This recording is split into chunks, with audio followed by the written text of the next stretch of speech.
tal vez el principal, pues, uno que me parece importante es que ya se confirmó que somos coorganizadores de un congreso ACM SIGGRAPH que va a tener lugar entre el 12 y el 14 de octubre, para que tomen atenta nota. Se va a hacer en el formato que se llama Small Congress de SIGGRAPH, con doble revisión de los papers. Tenemos un Dream Team en la organización y estamos muy satisfechos con haber logrado esa evolución de lo que comenzamos hace ya varios años, de hacer encuentros informales en la comunidad de computación visual. Y este es un intento con el músculo de SIGGRAPH internacional, en una alianza que estamos haciendo con la Sociedad Brasilera de Computación Gráfica, y entonces desde ya una invitación para publicar en ese congreso, que va a ser relativamente pequeño, pero tan pequeño. Vamos a tener del orden de entre 4 y 6 invitados internacionales, y pues se está trabajando en eso. El Call for Papers debe salir, yo creo que la semana entrante, y pues es muy importante participar, y yo creo que es una oportunidad grande de contribuir a la formación de la comunidad latinoamericana de computación visual, ¿no? Yo creo que eso es lo más importante. Tenemos gran compromiso con eso. Logramos convencer a Pablo Figueroa que durante su stay él hace parte del programa Chair, y yo estoy como en la parte global de toda la organización, y ahí vamos. O sea, ya arrancó el carrito y ya tenemos el compromiso, tenemos las fechas, es en Corferias, y en la dinámica esta de Colombia 3.0 que patrocina el TIC, y ahí vamos. Yo creo que eso es positivo. También está confirmado el workshop que es el 29 y 30 de junio, que también lo organizamos acá, un poco más doméstico, en el marco de la colaboración que tenemos con el DAD y Kaiserslautern. Este año vamos a hacer ese workshop sobre computación científica y visualización, y debemos estar también sacando como el llamado a contribuciones, que sin duda va a estar más concentrado en pósters de los proyectos que están en ejecución. El profesor Christoph Gartz, quien va a estar, que va a ser el instructor principal del curso de verano de computación científica y visualización, debe estar viniendo en unos 2 semanas. Esos sí, los días exactos no los tenemos, deberíamos tenerlos hoy, porque le estaba poniendo problemas allá por el SICA. Sí, el marido allá, pues, la universidad no lo quería dejar venir. Entonces, hemos estado trabajando para explicar que a los 1.600 Sí que le puede.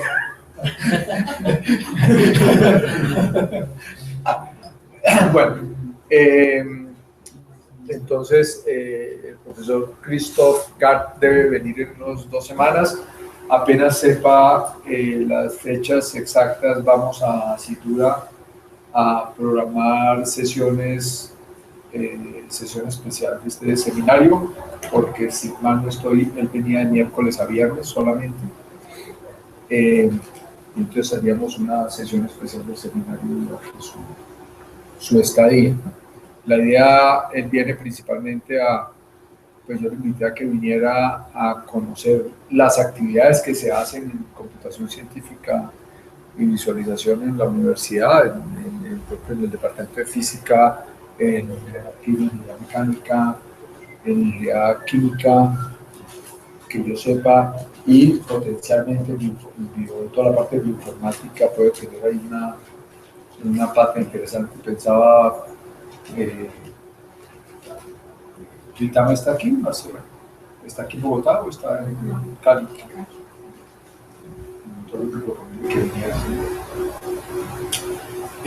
Para, digamos, nos vamos a reunir a diseñar el curso que vamos a hacer en uno, pues a pulir el diseño, pero para hacerlo más pertinente a lo que estamos haciendo.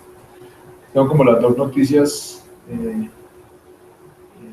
importantes. Me parece que está bien que el grupo haga presencia en la dinámica de lo que pasa en computación visual en Colombia y en la región.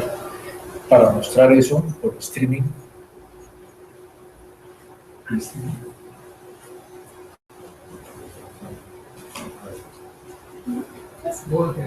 Hello, welcome everybody to my presentation.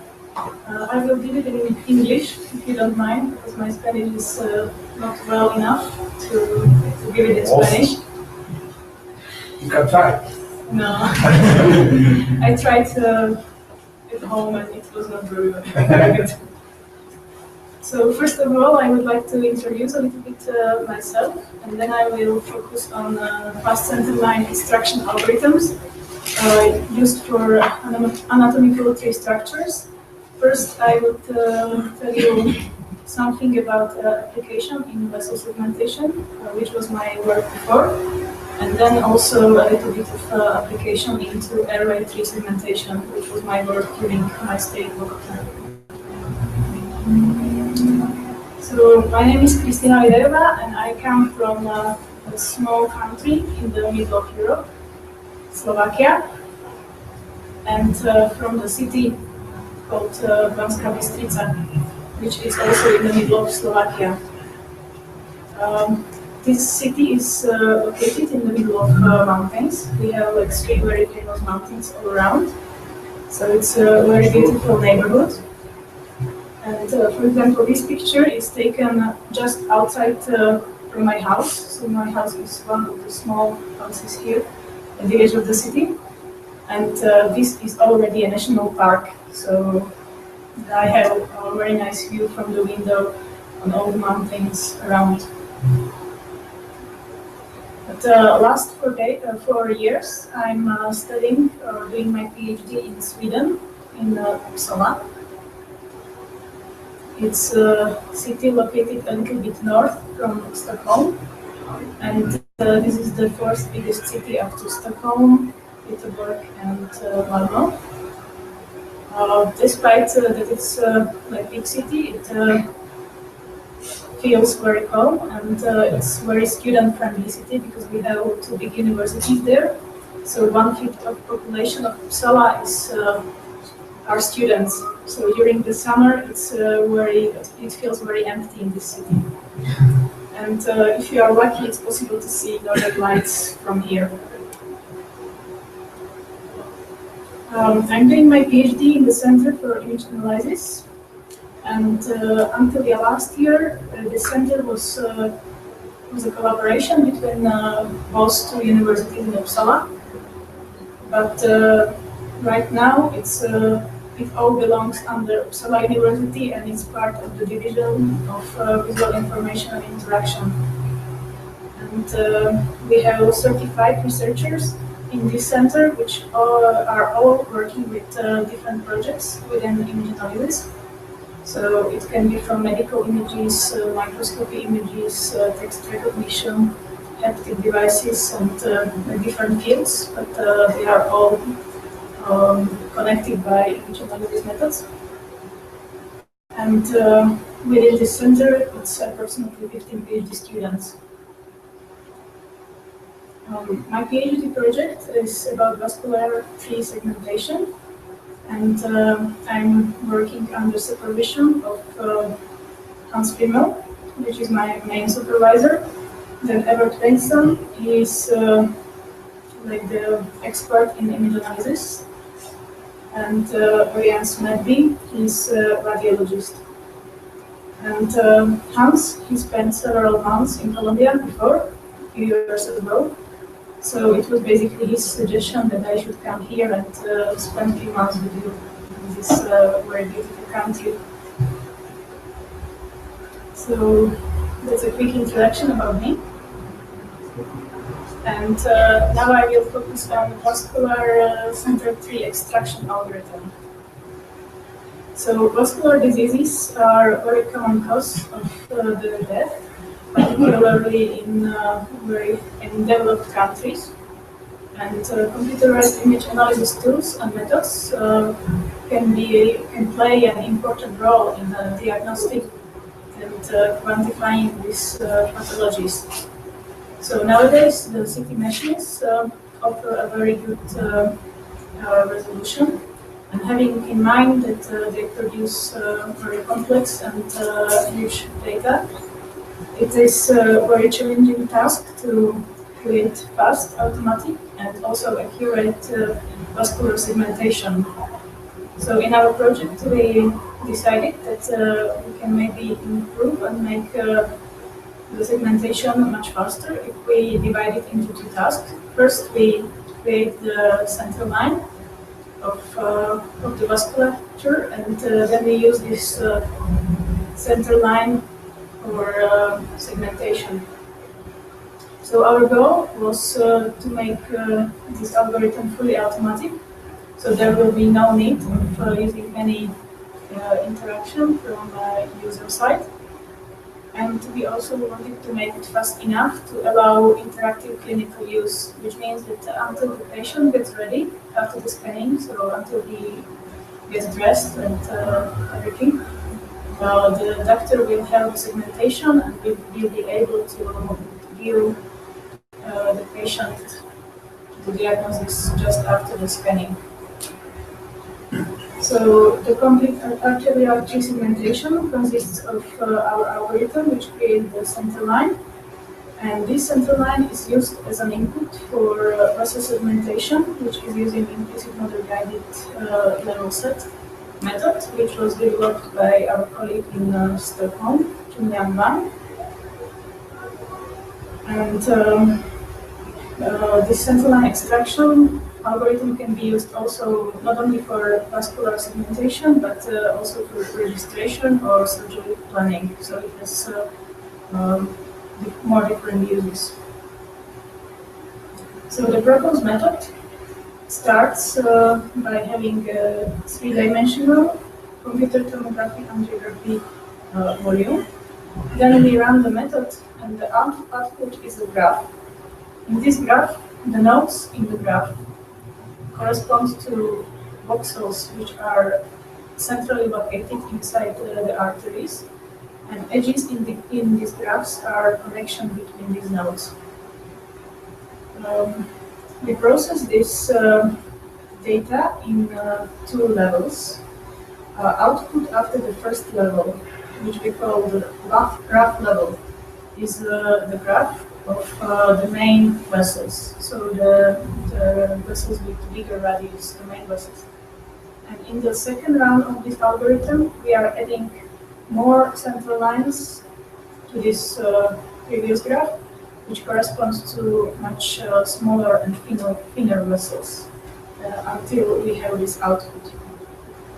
And each of these levels consists of three steps. These three steps are very similar in both levels, but still they differ a little bit. The main difference is in this parameter selection. So we select different parameters for the first round and different for the second round.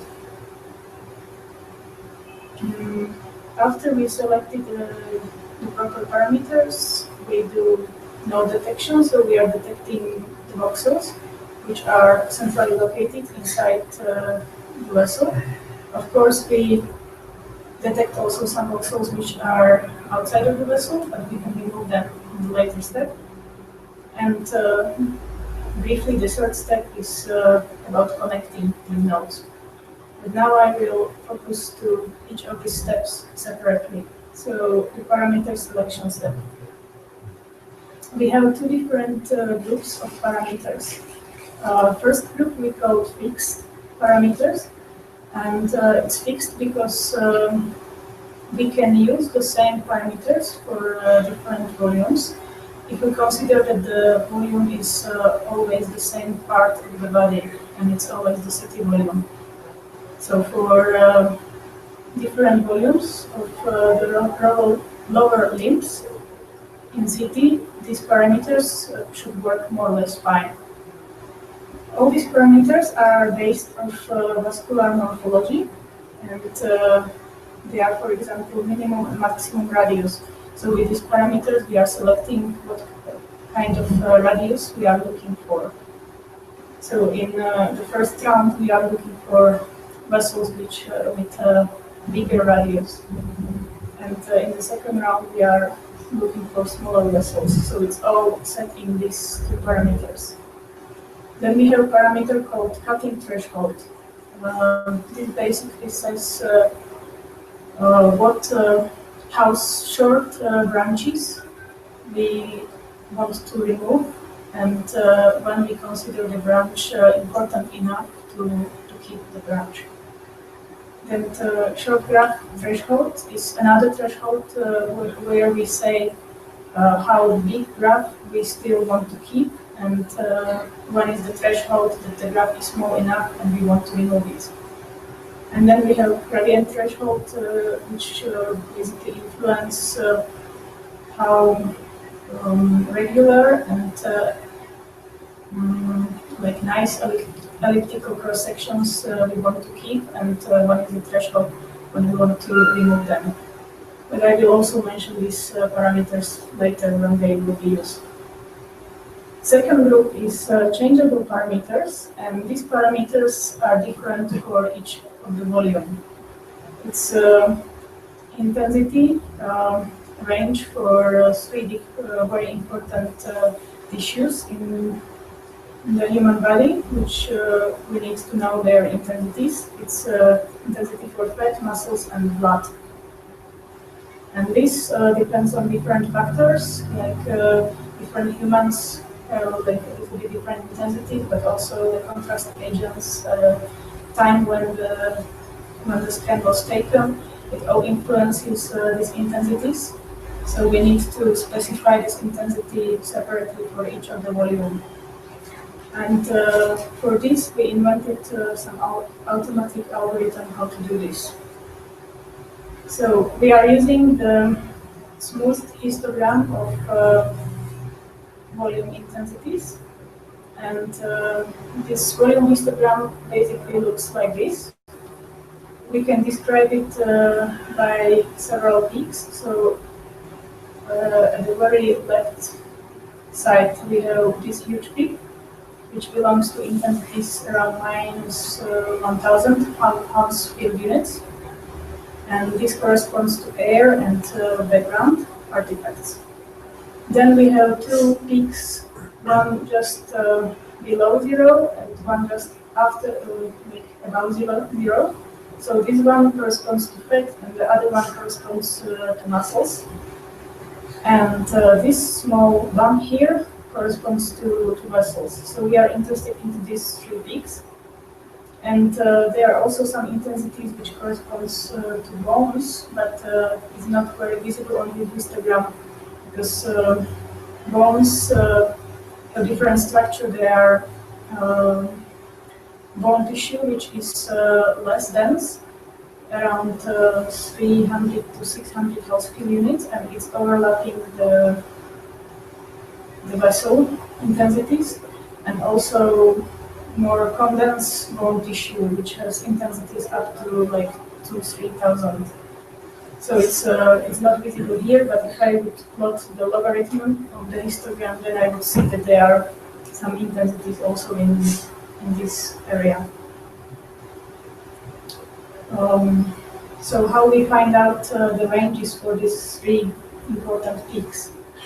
So first of all, we are not really taking into account this part of the histogram where the air is. So we are checking for the highest peak inside the rest of the histogram, which is this point. And we found the Gaussian curve, which fits best on this place. Then we remove this curve, so we subtract this curve from the histogram, and we get something which would look like this. So now we are finding another highest peak, which is this point, and we repeat the same operation, so we again fit the histogram to this place and remove it. And now we know that the third peak should be located somewhere between like this place and this place, because that's where we should find the intensity for the blood. So within this area, we again check or look for the highest peak, and we again fit the histogram. So at the end, we get these three histograms here, where we take 3 sigma plus minus from the center where we find the peak, and we got these three ranges. Of course, it's possible that these ranges are overlapping each other. So in case of overlap, we take the minimum point between two maximus, and this is the border between these two ranges for us. So to show you that it really corresponds, these intensities to the tissues which I want to see, I plotted the same volume in three different ways. So in this case, I plotted only intensities, which I found that they should belong to fat. So only these intensities are visible, and everything else is invisible. In this case, I plotted only ranges belonging to muscles, and these only intensities which I found that should correspond to blood. So it's possible to see that these are really like muscles here.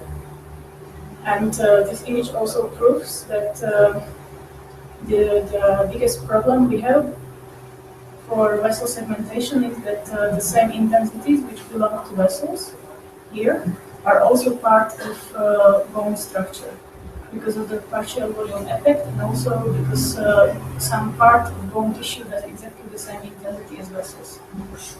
So we cannot use just basic thresholding algorithm to segment it. So that's the part about how we select the parameters. Now let's look more into how we detect the points, the nodes, which are important for us. So we are analyzing our volume in three axis-oriented planes. So first we analyze all planes in transverse direction, then all frontal planes, and then all sagittal planes. And in all these planes, we are looking for voxels, which would have the intensity belonging to the blood, and they are also centrally located inside an elliptical area which has the same intensity as blood. So we get some kind of points with some like elliptical areas of the same intensity around. But of course, we got points located also in bones, because they have the same intensity as vessels. So we need to somehow distinguish between the points which are looking for, which are these ones, and between the points which are useless for us, and we want to remove them. So then we are using specialized filters. And for this filter, we are not only checking the current node, which is the central one, but we are also looking for or checking the nodes which are located around this point on three important ellipses. So the most important ellipse is this black one, and it's called bounding ellipse. And this ellipse separates the intensities which belong to vessel from the intensities which are outside this range. And then we also use a little bit smaller ellipse called inner ellipse and bigger ellipse, which is outer ellipse. They have basically the same central point, but we use a little bit shorter and a little bit longer main and minor and minor axis for these two ellipses.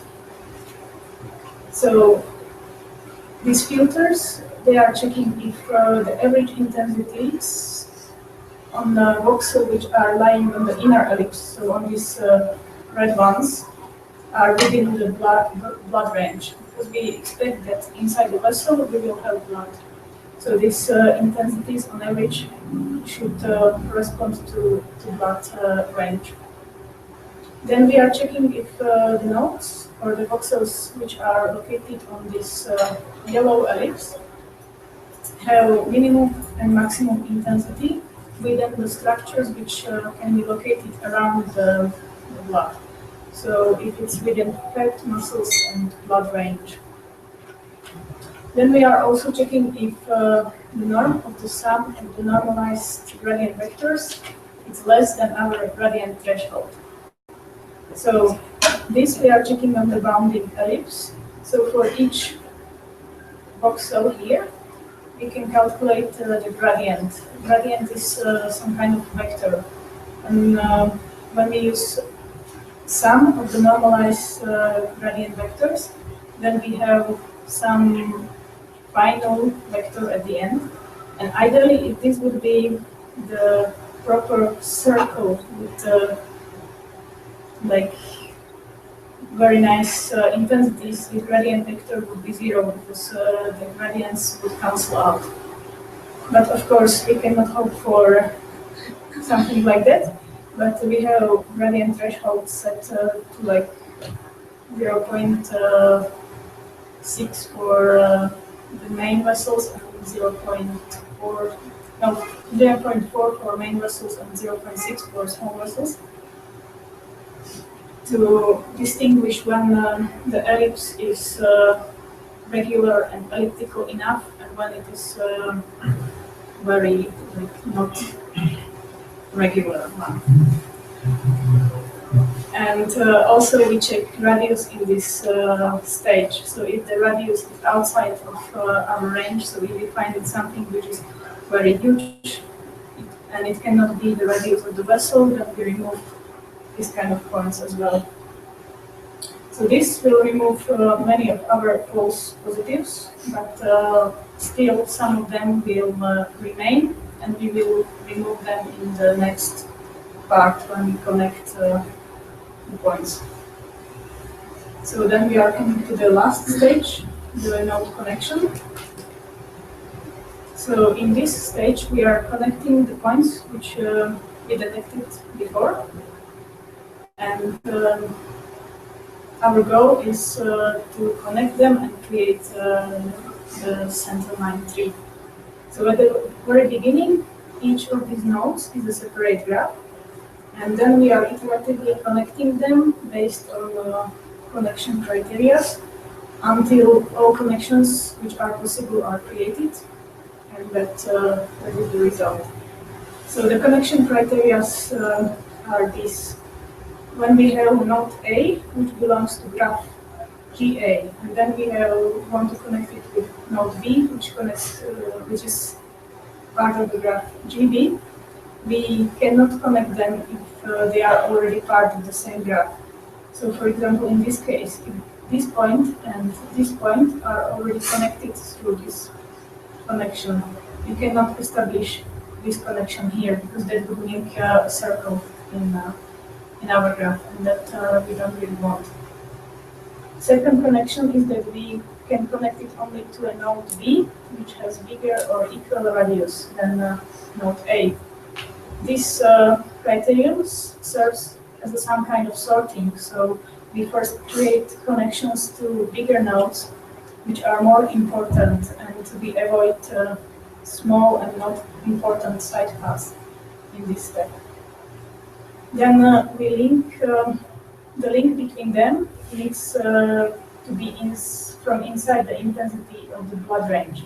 So we cannot create this kind of connection where some intensity doesn't belong to blood, or this kind of connection.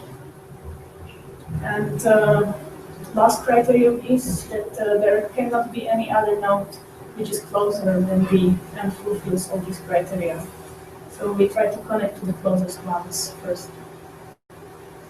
At the very end, we remove small branches. So for each of the bifurcation nodes, bifurcation node is, for example, this one. It means that it has at least 3 edges, so connection to at least 3 other nodes. We calculate the length of each of these branches, and if the branch is short enough, then we removed it. And short enough for us means that if it is shorter than twice the diameter in this place, then it's probably not important branch, and we can remove. And the last part, we do anatomy-based analysis. So, as I mentioned, we still have some points which belong to bones, which we were not able to remove by our filters before. But based on the way how they connect to each other, we can separate them from the real nodes which we are looking for. The main thing is that these points which belong to bones are usually on the periphery of the bone, so they are connected very randomly to each other because they are in a plane, basically. And so the connection is very zigzag. And if we look for real artery graphs, they are connected more or less in a straight line with a little bit of like bending, but not very strong bendings. So in this point, we calculate for each of the branch the average angle, average angle at each line node, which is the node which has exactly 2 edges. So we calculate the angle which is formed between these 2 edges, and we use the average of this angle for each segment. And if this average angle is not deviated from the plane angle more than like 45 degrees, then we keep this segment because it's straight enough for our purpose. But if these angles are very sharp, even the average angle will be very sharp, and then we can say that these are not in segments which are not interesting for us, so we remove them. There can be also a situation that there is calcification inside the vessel. Calcification is a place, or there is something inside the vessel, and this has very high intensity. So it's like around 1,000 Pascal units, and it violates the rule that it doesn't belong to the vessel intensities. So it was not connected on the place where this calcification is. But of course, it's also part of the vessel, so we would like to connect the graphs on this place. So we check for end nodes they have exactly one connection. If there are like two end nodes which are close to each other, where if we create this connection between them, it will be still like more or less a straight line. And if we find this place and we check the intensity between them and we see that it's around 1000 or something like that, then we say, okay, this is classification, and we build the connection here. And in the very last stage, we have only this kind of like very small graphs left, and our main big graph. So then we use the graph threshold, and we remove these very small graphs in the rough stage. In the fine or second stage, then we remove everything which is not connected with the previously segmented graph. And this is how we obtain the final like center line extraction. So all this we tested on computer tomography angiography images of lower limbs, which were acquired in arterial phase. That means that the contrast agent was injected into the blood, and the image was taken in the time when only arteries were filled with this contrast agent. So only they are visible on our data. And we use datasets from normal clinical routine, where we used first 19 cases as our training dataset. So for this dataset, we were adjusting and trying to find the proper fixed parameters which would work for the data, and then we used the parameters for our testing dataset, which contained 25 cases. And then we evaluated this against reference skeleton. This skeleton was created by a radiologist. He used a semi-automatic algorithm where he could put several seed points and obtain some segmentation, and he could improve the segmentation, so add more branches if something was missing, or remove branches which were segmented wrongly. But of course, radiologist is also just a human being, and it took him a lot of time, like around 20 minutes for one volume. So he could not segment all the vessels in the human body. So it's not really possible. So we cannot call this the ground truth segmentation. So we call it rather reference to not confuse the people. And then we created united skeleton, which is skeleton united by or merged by our results together with the reference skeleton. And also we asked radiologists to remove segments which were not real segments. So this united skeleton contained only the real vascular structures. And then we calculated two different measures, an overlap measure and the detection rate. So the first one is the overlap of the detected skeleton with the reference vascular segmentation. So detected skeleton is this dark blue line, and reference vascular segmentation is the gray segmentation around. And this measure is important because it tells us how much of our segmentation is the real vascular segmentation, and what kind of, or which part was segmented wrongly.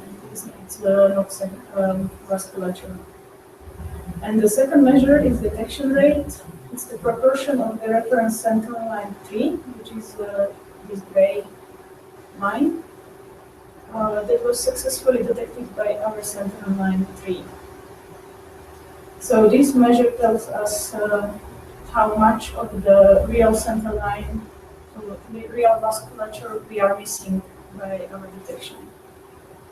So the first one is how much of the real center line, how much of what we detected is a real center line, and the second one is how much we are missing. And if we compare our method with the reference skeleton, we can see that it's not like very good. Like we detected like 40% wrongly, and we are also missing around 40%. But this is not really the truth, because when we visually checked our result, we could see that some center lines were real center lines, but radiologists didn't detect them. So therefore is the meaning of creating this united skeleton, and then the comparison to the united skeleton gives us a much better view how well is this algorithm performing. So we detected like 97% of what we detected was the real vascular segment detection, and we detected 71% of the united skeleton. So when we compare the reference skeleton, which is the one created by pathologist, we are just like 1% worse compared to the pathologist created. And we used, like this algorithm was automatic, so we used much less effort for creating almost the same result. So here you can see the result in the pictures. So this is maximum integrated projection. So you can more or less see like where the vessels are. This is our result. So our main problem is in these parts where it's not connected. And when we looked closer, we realized that these parts are usually occlusion parts. This place in the vessel where the vessel got clotted by like fat or like different tissues. So blood is not it is not possible for blood to cross through this place anymore, and therefore it is forced to find some other smaller vessels in order to get the oxygen supply for the rest of the body. So it's like this kind of smaller vessels. And but we, at the other hand, could find like this part of the body where the radiologist like didn't look for more vessels in this area. So like we find something which pathologists didn't find, and vice versa. So when we look at the computation time, if we use computer with a quad-core processor, in a single-thread implementation, it took 88 seconds in average to find the center line. But if we use multi-thread implementation, then it was just 29 seconds, which is compared to 20 minutes, which the pathologist spent on the same segmentation, much faster. And in conclusion, in this algorithm, we fulfilled our goal, so it's fully automatic, and it is fast enough. But there is still some work to do, so we want to look closer into occlusion parts, so find this connection where our graph is disconnected. And we also want to increase the speed by detecting these vascular nodes in both rounds, in the main like rough round and fine round at the same time. And we are also thinking to expand to other modalities, like to MRI. And now briefly how this can be applied to RBR3 central line extraction. So acute respiratory distress syndrome can be treated by mechanical ventilation, but the ventilation parameters need to be adjusted to each patient separately, Otherwise, it can happen that the lungs could be injured by wrongly selecting these parameters. In order to be able to select these parameters correctly, we need to analyze a lot of CT images acquired at different ventilation phase and find out some connection between the lung anatomy and how the ventilation parameters can be dependent on it. So CT images in this case are very useful because CT provides really good or good enough resolution, and at the same time it also provides information about the air concentration at each voxel. So if we study the same lungs at different with different ventilation parameters, we can find out this very useful information for relation between the parameters and the lungs. But for this, some pre-processing steps are needed. So we need to do lung segmentation, and also important is to segment airway tree and pulmonary artery tree. So for this segmentation, it can be useful to use the central line tree extraction with some kind of modification, of course, which I presented just a few minutes ago. So for airway tree central line extraction, we can use again like 2 rounds, but we don't need to specify the parameter ranges for each patient in this case, because that is more or less the same for each lung. So we can use fixed values between minus 1024 to minus 850 house units, and do the first round, so detect our nodes and connect them using this intensity. In the second round, we decided to use this round iteratively because the lungs at different ventilation conditions are different, so we can increase this intensity until the point when we find out that we suddenly get a lot of exact connections, and that is our stopping criteria, which will be lower if we use lower pressure, and it can be higher for higher pressure.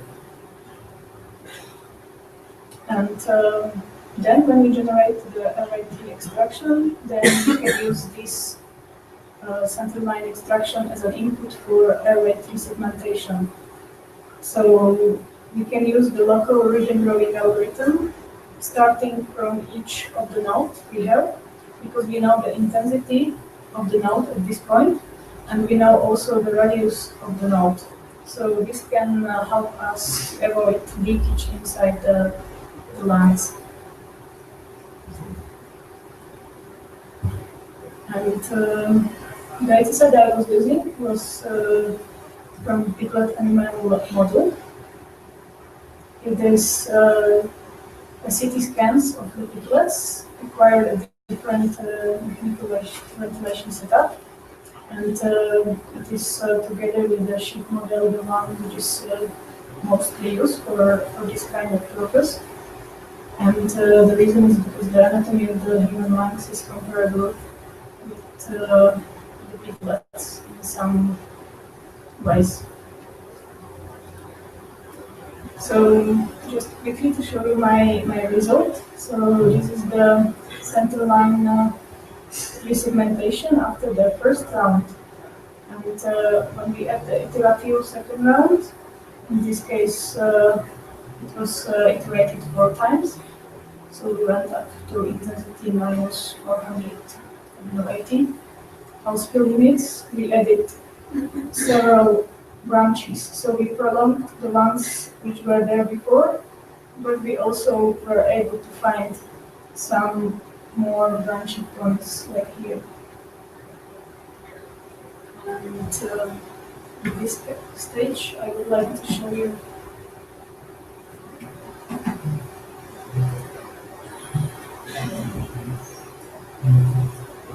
the same result also in 3D, so it will be better to see. So when I move this cross-section plane, you can see that there are a little bit darker area around this center line here, which proves that there is really an airway tree running on this place. I don't know if you can see it very well or not. And here is obvious. Can you zoom the translation? Yes. Thank you.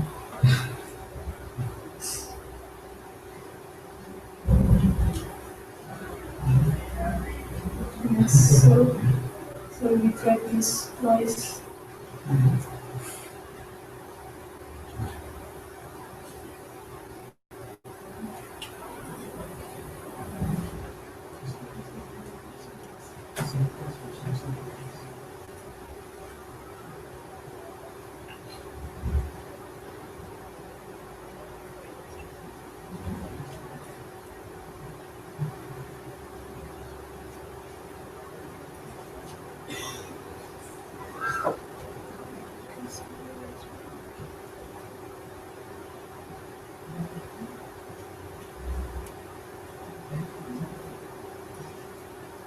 Okay, so basically that's my last thing I wanted to show you.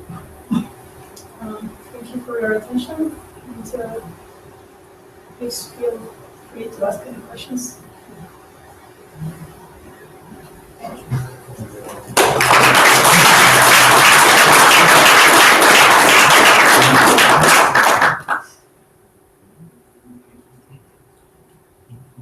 I have some questions.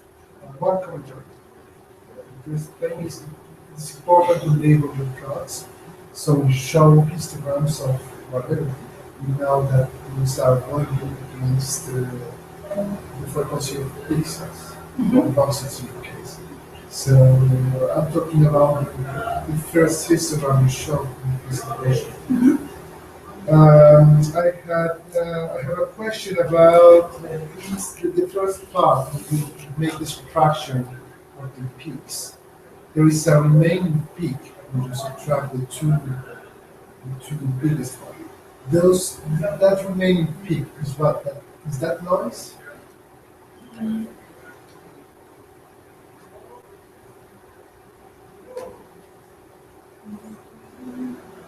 not pretty sure.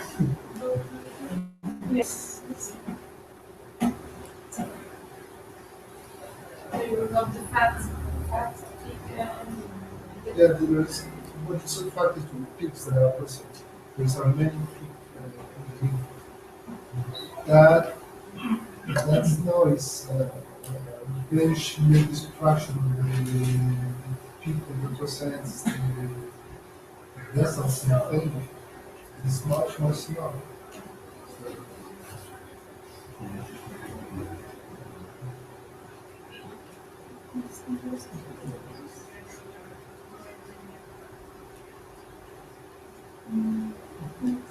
That's a question. Is that right? That remaining peak. What's the meaning of that? But not that one. The next Yeah, one. I know. No, this is just the sound that it Okay, I think the reason is that when we fit the Gaussian to the histogram on this place, it fits the curve very well on this place, but on this place it deviates from the real histogram a little bit. So when we subtract this line, we still get these points here. So it's, I think it's not possible to fit exactly the curve as it should be. So it gives us some kind of approximate range, which is probably not exact, but it's enough for the algorithm to work. In that case, how should they test with polynomial functions trying to fit that? No. I have two other questions. The second one is when you are talking about the nouns, you say that there is a noun and you can connect the second noun with the circular to scrap that connection. Yes. What happens if there is a noun that is closer? It's not on the right path. You have can you show English, please? Right there. Imagine that, for example, the noun that is.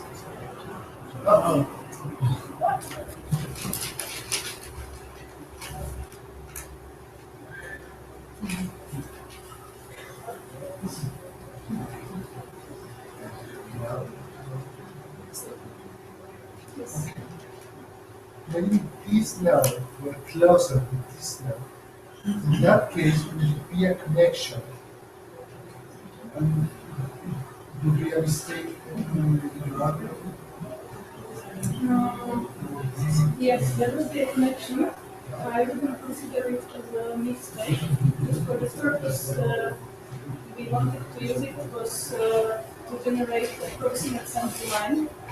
And for the next part of the algorithm, which makes the vector segmentation, it doesn't need to be exactly centered, exactly. But your center line would be like this. Yes, but important for us in this case was that it's always inside the vessel. So it will be inside the vessel. The connection will be a little bit like weird, but it still is inside. And the second algorithm works in the way it takes initial center lines and then it tries to expand and find the borders. And then from these borders it takes next center line, which is more centered or more like better positioned.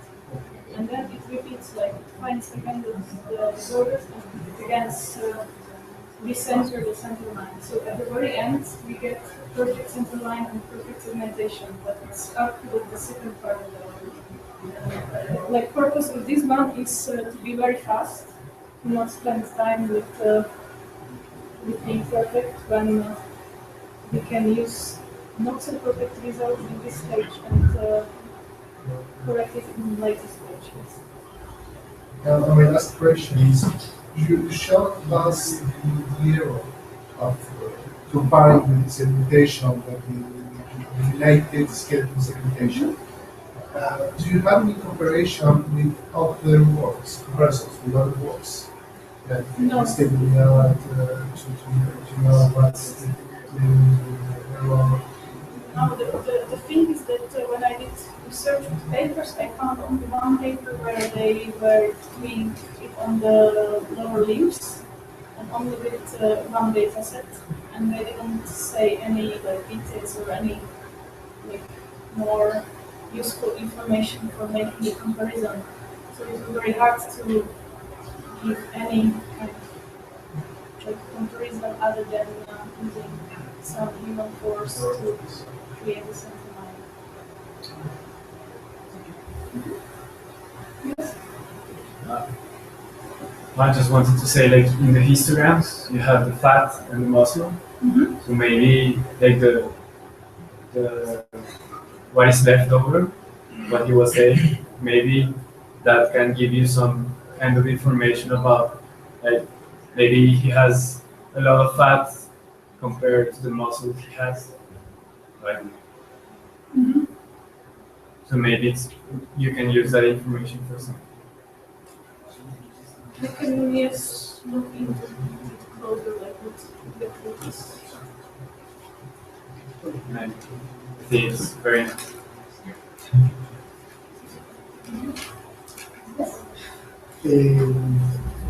Very pragmatical way, you know, it's a very knowledge that the blood is more or less in the range of 500. The answer is Yes. uh, why to do this previous work to eliminate the fat and the loose food when you know where is the good. Because I also want to know what is the fat and losses intensities, because I'm using it for filter stage. In that case, I'm checking it with if the outer ellipse is within the fat and muscle intensity. It's other thing that is good. Yes, but it can be Or maybe it's useful It can be to filter a lot of boxes before. but it can be also very like lower intensity, and then it would mean that the vessel is connected with some air structure or something weird, which is not really the case. Or it can be that the vessel is very close to bone, so close that there is no space for this partial volume effect on the edge of the bone. So it will immediately be next to a very high intensity of the bone, and that means that it's rather voxel from the edge of the bone than the voxel of the vessel. Yes, maybe it can be interesting to characterize these cases. This interest, focus, in order to maybe go after maybe in the third step in order to decide to recover some information in the gaps that you arrive to detect that is maybe a gap between the trees, because we have no different trees or only one. How to come back to the image in order to search for this partial volume, if your hypothesis is true. So, if I understand correctly, so in the stage when I'm filtering and I decide to remove some nodes and keep some nodes, remember also what was the intensity around the nodes which I removed, and what was the intensity around the nodes which I kept, and then in the later stage, maybe remove other nodes which look similar than the group. Maybe you give us some criteria that maybe you don't explore yet. The criteria why is interesting, this borderline cases, and this information you are not using. Okay, basically, but basically the idea is that I should don't know keep exactly why, because it's rural for me. Yeah. But what we are saying is basically that I should keep information about both groups and find some other similarities within this group and within that group, and then use the similarity in the next stage to. I don't know, you're far more sophisticated than me in this reason. No, it's only to in very pragmatic approach. If I know that I is seeking for more or less about one value, why to do all this work that you did before.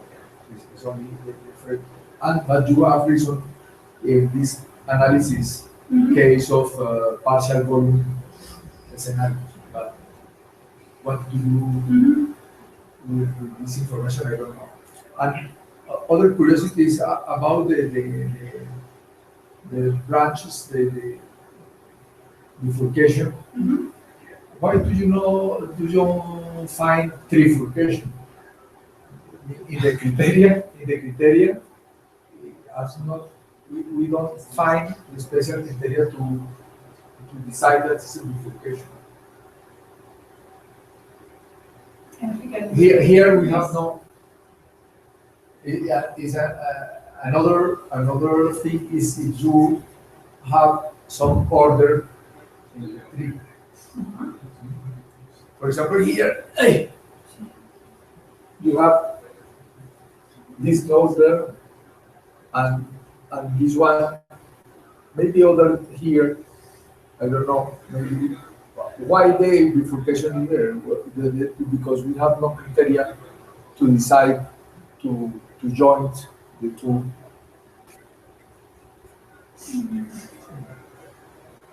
There is no special criterion, but it will be No special criteria for this reason. That's why.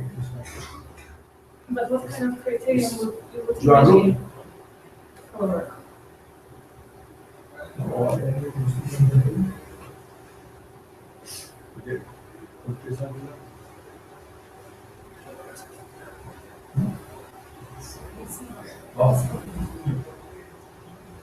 She's I don't know. I don't really understand what kind of criteria might be used. no, it's only curiosity because the results are nice, impressive. And the curiosity is why is these bifurcations are so nice. I have not special. You are not seeking for bifurcation. Bifurcation are there. Yes, because if I use these things, they connect and they also connect the bifurcation, yes.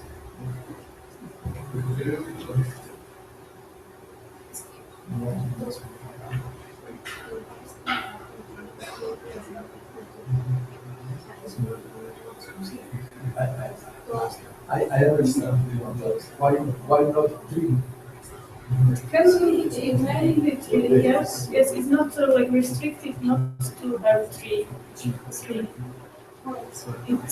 It can create three, but I think because anatomically vessels are usually like splitting in two, then I don't have a place where there will be like three vessels. It's strange that the noisy image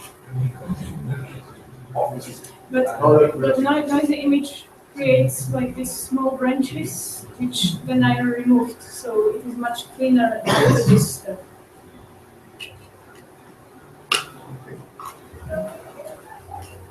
Very nice, very nice. And the same animal. Very nice. Thank you very much.